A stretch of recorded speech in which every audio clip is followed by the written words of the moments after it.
Hey guys, this is Anastasia Autumnfire, and I wanted to do a video for my Yuletide crafting series.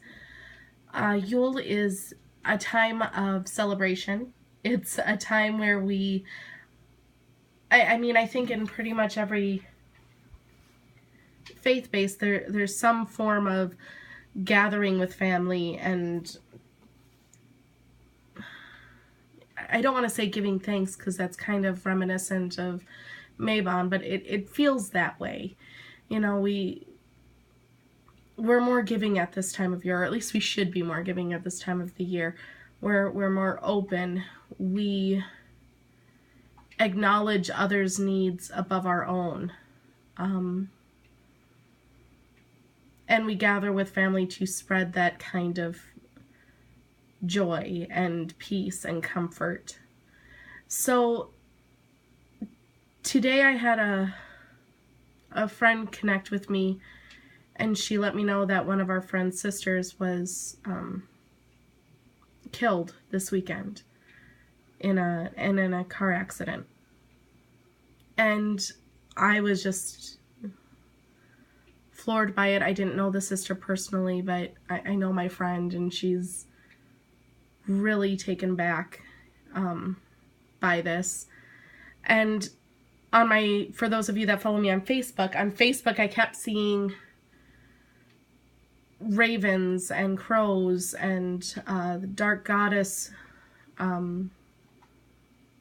invocation, and just things that kind of kept bringing hell to mind, and kind of reminding me that Yule is one of her sacred Sabbats as well, because she is a goddess of death and rebirth. I mean, most death goddesses I find have that death and rebirth. You have both sides of the coin in a way.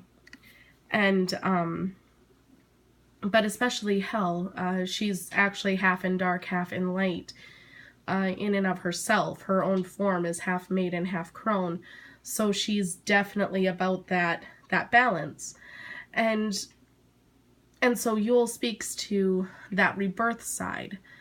It is the birth of the sun. He comes, you know, the god comes back to us in his light aspect. The Oak King defeats the Holly King in the great battle. All these things kind of come back to us, and that's kind of what we're celebrating. It's the longest night of the year, but after this night, things get brighter, things get lighter. We begin to see signs that the goddess will give us bounty again. Her fertility will come back to the land. Things will get a little bit easier sooner or later. In Minnesota, it's more later than sooner sometimes. But that's kind of the point. And whether you're Christian, whether you're pagan, whether you're Jewish, it's a time of family. It's a time of home. And it's a time of being grateful for what blessings you do have. And one of those blessings for me that is very prevalent in my practice, especially this year. This year seems to be a year of loss for so many people I know, in so many ways, but especially in the physical sense. Just so many deaths this year. And the thing to remember is they're never gone. When someone dies, they're forever with you. And that could be taken in various ways. I mean, you always have their memory with you. They're always in your heart, as cliche as that may be. It's the truth. You always have this knowing that you will be together again in some form or another. And then if you are a person that believes in ancestral spirits, or the Desir, or I think I said that wrong. I'm really blanking on the name. In Norse mythology, I think it is Desir. I could be wrong. I probably am.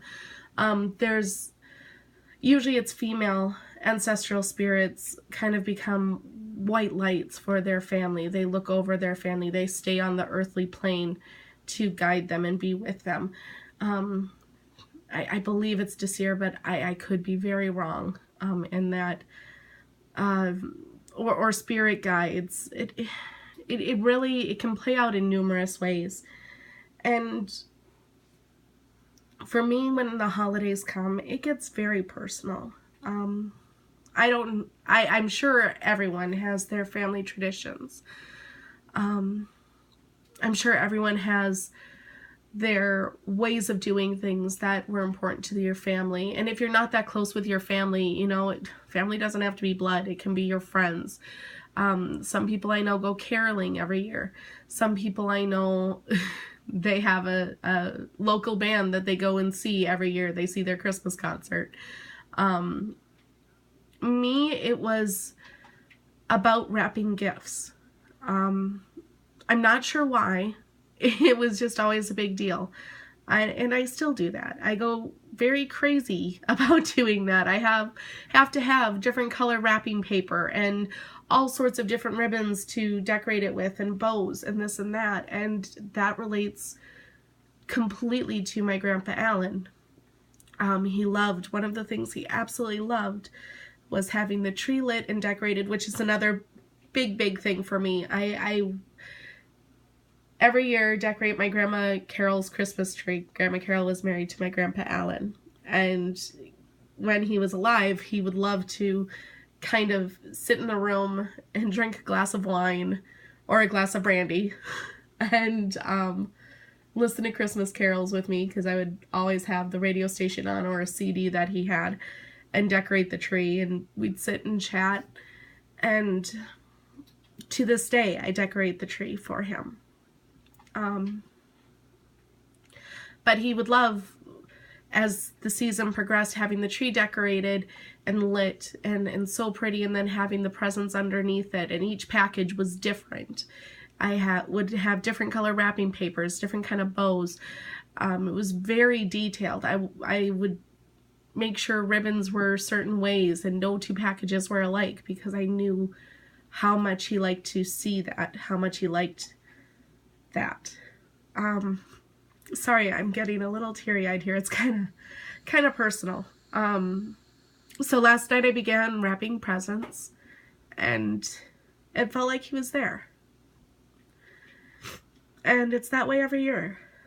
And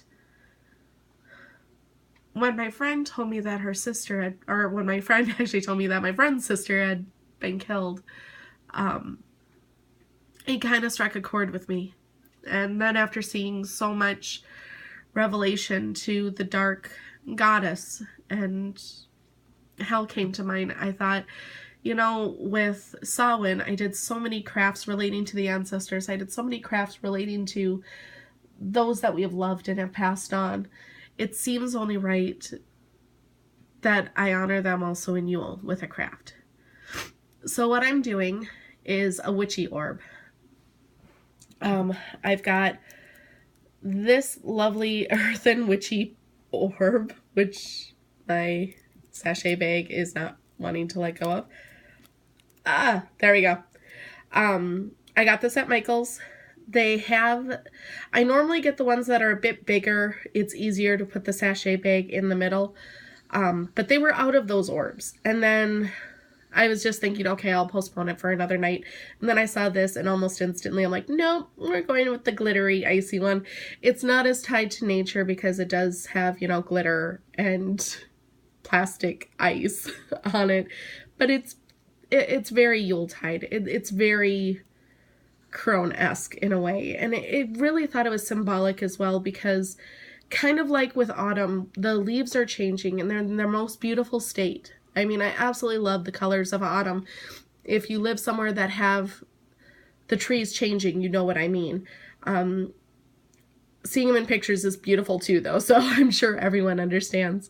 But there's kind of a sadness to it, because even though they're gorgeous and beautiful, they're dying. You know, it's a state of decay, but it reminds us that although death and that progression is terrifying and brutal and scary and awful to deal with, it can be quite beautiful if we look at it in the right way, if we take advantage of the time we're given.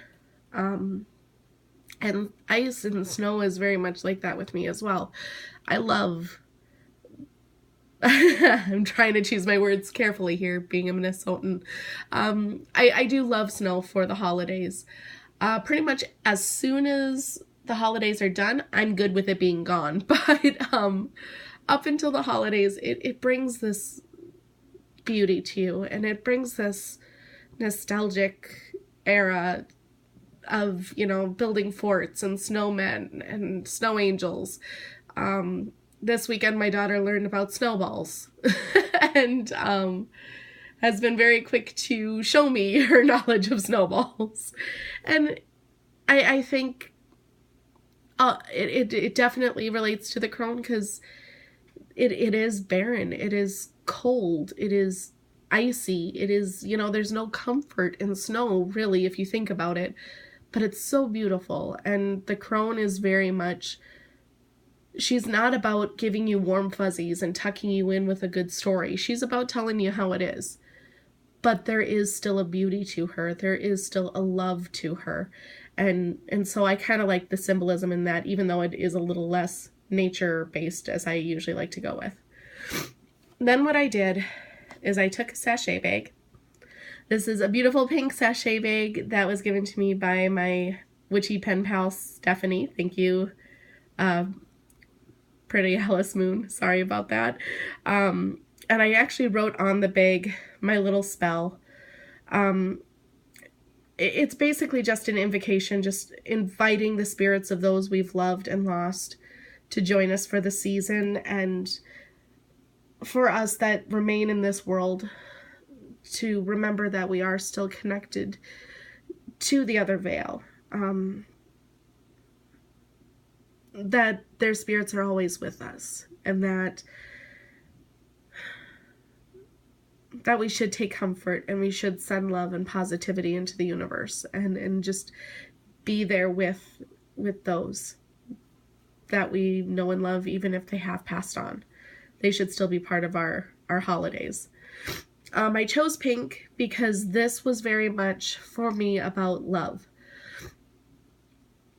I originally was going to use kind of a gold or a yellow bag for happiness, cheerfulness, maybe a bit of prosperity. But instead I chose pink for the love and the healing aspects. And then I wrote on, I don't know how well you can see this on the camera, but I wrote on it in gold. So I do have that, that warmth, the sun energy.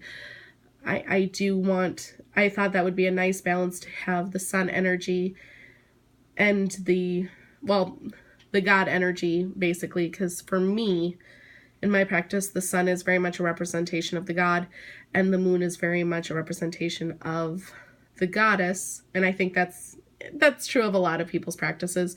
But for me, the moon is kind of cold. It's kind of distant. It's very loving. It's very nurturing.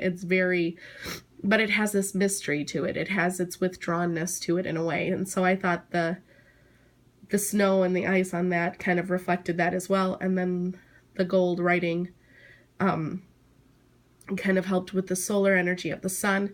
And together they'll be joined with unconditional love. So then what I did for the herbs. Normally I am very strict about what herbs I put in. And this last year I've been doing this wonderful thing of making batches of things and keeping them. And then I have a horrible habit of using stilo notepads to write all my research in them. And if I can't find a certain notepad, then I just grab another notepad and begin again. And I cannot find what was in this brew, but I know it was my ancestor. Luckily I did label it ancestor honoring incense. I actually made this for Samhain. I burned it with my ancestral offerings that I made. Sorry, I needed to take a little sip of water. So I kept that, thinking sooner or later I'm going to need an ancestral offering and it'll be good to have on hand. Glad I did. I did add a few more ingredients to this bin. I know in here there is rosemary, there is apple, there is roses, there are lilacs. I believe I put some dragon's blood in there. I believe, I'm trying to think what else I put in there. I want to say I put in some thyme. Yarrow, I believe, is in there as well. Perhaps some elderflower. I know I have a video kind of going over what I put in that, so that might be something to look into. Otherwise, if I can find the right notebook that had it outlined, I'll put that in there. I'll put that video up as well, just kind of going over that. But I added cinnamon for protection, to raise vibrations of the blend, or basically to lend some more power and love. Bee pollen I added. I found that bee pollen actually is really good for happiness and love.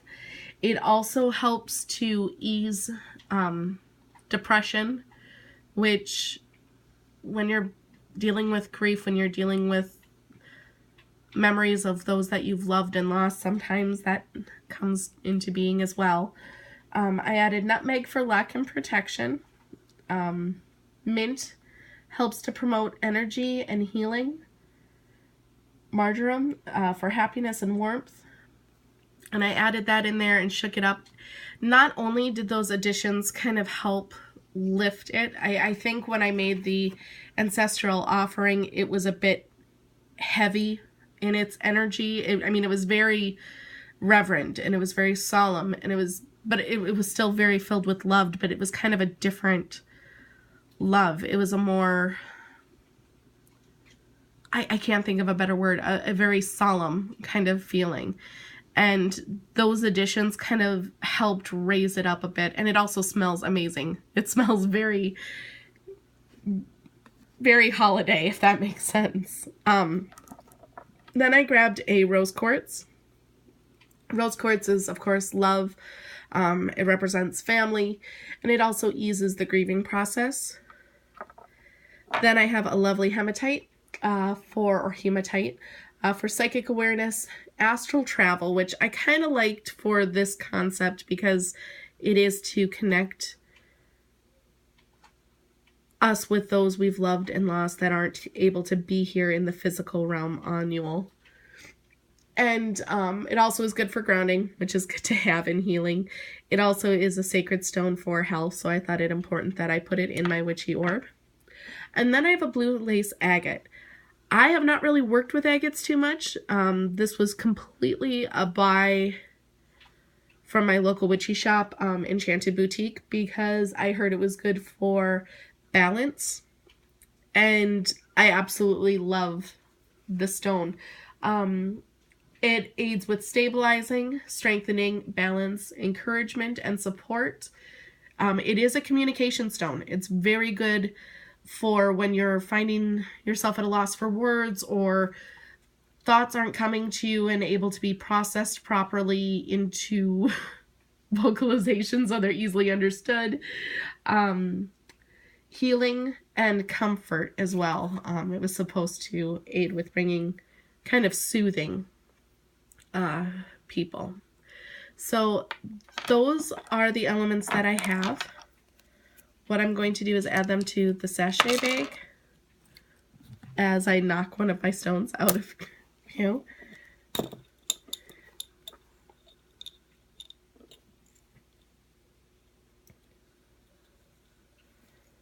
Aha.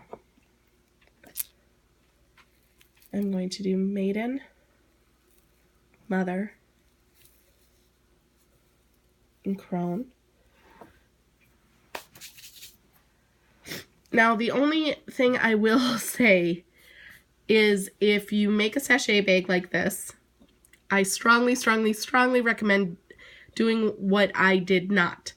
If you use cinnamon, use a cinnamon stick, or chop up a cinnamon stick versus ground cinnamon. Same thing with the nutmeg, and I think I've got cloves in there too, actually, now that I think of it, from I don't know if I put them in. Anyway, I know I've got a few ground things in there. And the issue with these bags, I love them because they're so flexible and easy to work with, but if you use any sort of ground, yeah, that happens. So it gets a little messy, but it works. Then what I'm going to do is kind of wrap it around itself. Once, twice, and then knot it.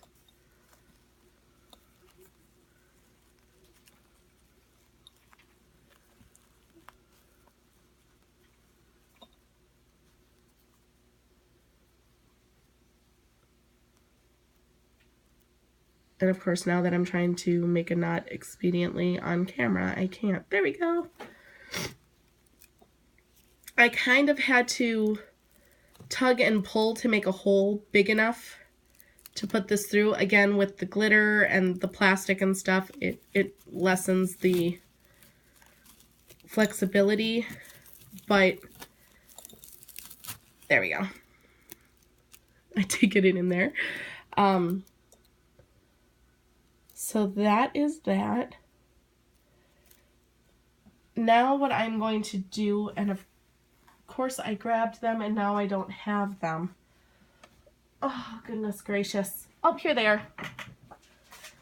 I also bought, I was looking for one of those white doves that I've seen so many times every time I go shopping, and they've got the little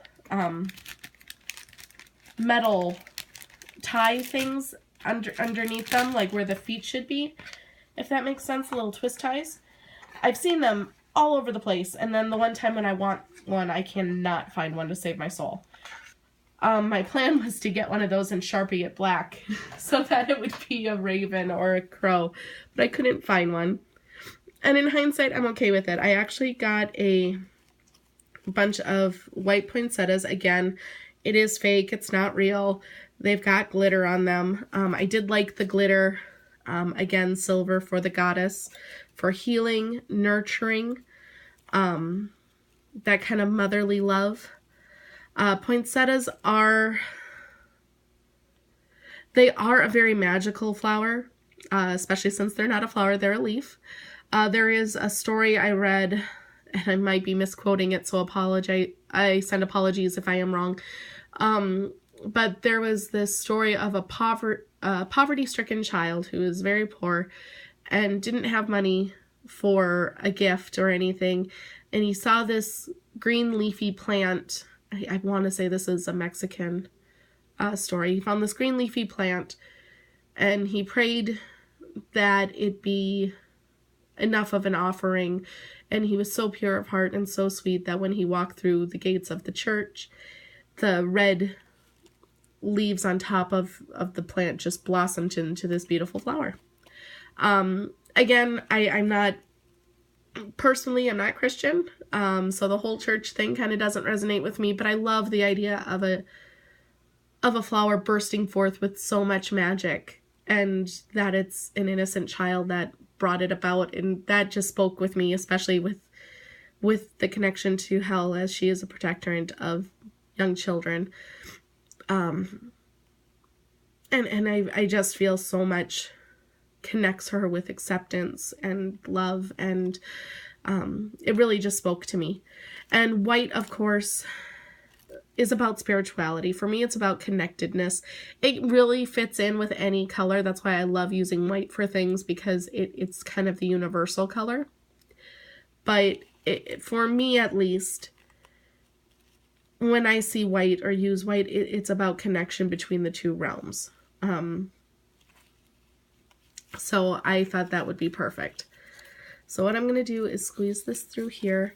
My goal is to have this kind of cover up where I dug that hole. We'll see if it works as well as I'm hoping.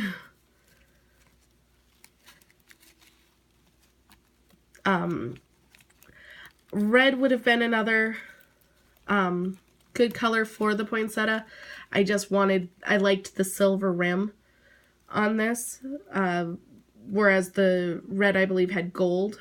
But red, of course, connects me very much with ancestral work, so that would have worked as well. So that's it. That is my little orb.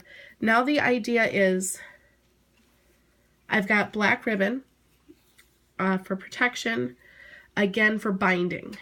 And what I'm doing is writing the name in the witch's alphabet of people that I want to remember this holiday. This happens to be my grandfather, Alan Lundquist. I figured since I wanted to share that story about him in Christmas, and he and I, this was really kind of our special thing, I wanted to make sure to get him on here first. And again, I wrote the name. It kind of came out cool. It looks like it's a combination of silver and gold, but it actually is supposed to be gold. Again, trying to add a bit more of that God energy, because Cernunnos also is very much a thing for me, for lack of a better phrase. And I'm going to knot it 3 times, and that's that. And of course, I have many more to add. I've got my Grandpa Ray, Aunt Jean, Aunt Joyce, my friend Travis, who passed away this year. I do want to add my 2 of my friends, their sisters passed away this year. There's just been a lot of loss this year. So I'm going to add those around. So the end of it will be kind of this icy ball with, you can kind of see pink tulle or pink sheer material in there, but not really. But then you'll have all these black ribbons with a little poinsettia on top. If you use a ball like this, the inside really is the core of it. So I urge you, although it may not, well, you know, I know like my buddy Brandon, his tree is strictly gold and red. And when he says gold, he means a certain gold. It cannot differentiate from that. But like if he were to make something like this, I would strongly recommend, you know, use whatever you like for the outer decorations. Make sure they have a connection for you. Make sure they resonate for you. But the inner sachet, make sure that is exactly what you are feeling and what you want. Pink is really not, it's not a color I really like all that much. Once in a while, I kind of like it, but the baby pink, it's more like a hot pink or magenta that I'm into. The baby pink is really not my thing, but when I think of unconditional love, when I think of that lasting bond, when it comes to family, it's that baby pink aura. Or not aura, but energy. So that was the color I had to use. But as you can see, I can put that on my tree, and unless you're really looking at it, you're not going to really see the pink. And of course, I've got a ton more ribbons to kind of tie up here too. So once all those ribbons are on and stuff, you're not going to really see the core of the spell. It's more about this outer layer that you'll see. So if you feel like you need to decorate properly for this outer layer, please, please, please make sure that that inner layer is connected to the intent, if nothing else. Because once you get all this outer stuff on there, it's really not going to matter what's inside as far as colors meshing together. But the inner core of a spell is always, all aspects of a spell to me are very important. I love correspondences. I love meanings. I love symbolism. But if there's ever one part for you to be spot on, it's the core of the spell. At least with me. As always, all my thoughts and theories are just that. They're just mine, and they're just theories. Please don't, if it doesn't resonate with you, don't listen to it. But anyway, that is my I haven't come up with a fun name for this yet. Usually that's one of my first things I do. But it's a craft that I wanted to share for Yuletide. It's very personal to me. I am going to have this as an offering of the earth, as it does tie to the earth in several ways. All spell aspects that I used were earthen. And any ancestral work, for me at least, usually pulls itself to the earth. And also hell, since that's really kind of what gave me the confirmation that I needed to do this tonight, was definitely the inspiration, and she is very much an earth goddess. So yeah, so that is what I have. I thank you so much for watching. Please like, subscribe, all that fun stuff. Have a very blessed night, guys. Blessed be.